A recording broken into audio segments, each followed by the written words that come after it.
So now I'd like to invite Ben Powless from Ecology Ottawa to talk about what they've got going on and how they're benefiting this pipeline-free future that we're all working towards. Can we please welcome Ben Powless?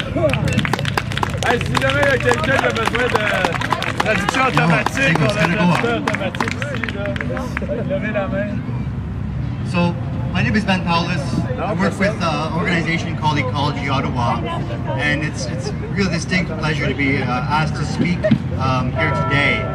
I only walked about the last 3 kilometers with the walkers, and I'm already hot and sweaty and tired, so I really have a lot of respect for what these guys have done, walking some of them, 700, 800 kilometers across Quebec to really raise awareness, to really mobilize people against this pipeline, but also the entire fossil fuel infrastructure that it represents.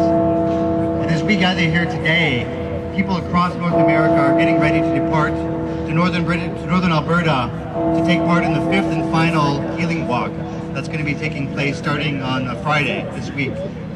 And as they do so, even though it's the last healing walk, communities have said that they're not giving up the fight. This only gives them more time to spend their time organizing against tar sands, against the government, against the pipelines, against those companies.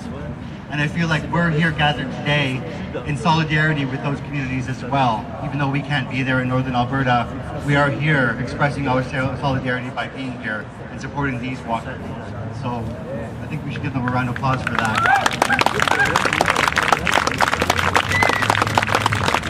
In many ways, I think we have to acknowledge that the reason they want to build, the reason they came up with this insane idea to ship oil from Alberta 4,400 kilometers east, to ship it on tankers and send it to other countries, is because we've been so successful as a movement. It's because people across British Columbia, people across the United States have built up such incredible, such broad, such diverse movements that they've stopped those pipelines. They've stopped those pipelines. They've so far prevented Keystone XL from being approved. And I think it was really telling last week when Stephen Harper announced that they had approved, or they had accepted the Northern Gateway pipeline, that they didn't have a press conference. Stephen Harper didn't come out and say it publicly. They stopped referring to themselves as the Harper government in their press release.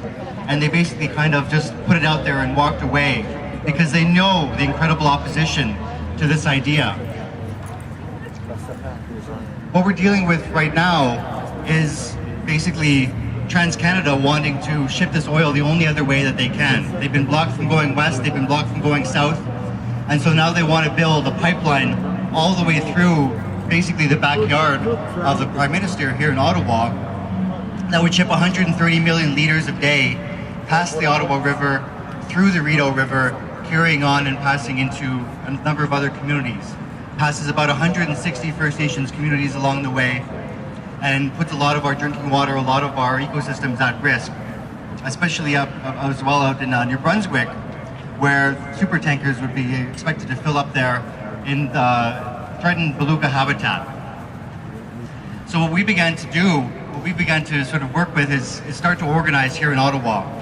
We began to work with other organizations, other groups from all across the country who are starting to come together and starting to say, all of a sudden we are all on the front lines of climate change. We're all on the front lines of climate justice. We're all on the front lines of the expanding tar sands and oil infrastructure across this country. No longer can we just sort of sit back and hope that folks in BC, folks in the US take care of these issues for us. We're now all connected. And what we have to do, the real challenge before us, is to build movements, to unite our people, to bring together different groups in society, that like we're doing here today. I think what we've done today is really incredible.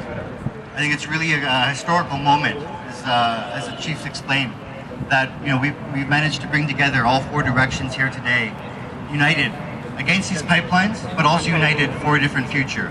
Also united for a future that sees us moving away from dependency on fossil fuels, a future that sees us working together for economic, for climate justice, for social justice, and a society that sees us coming together in a force for democracy. And so I just want to recognize that and thank you all for being here, and let's keep fighting. Another round of applause for Ben Powless, please.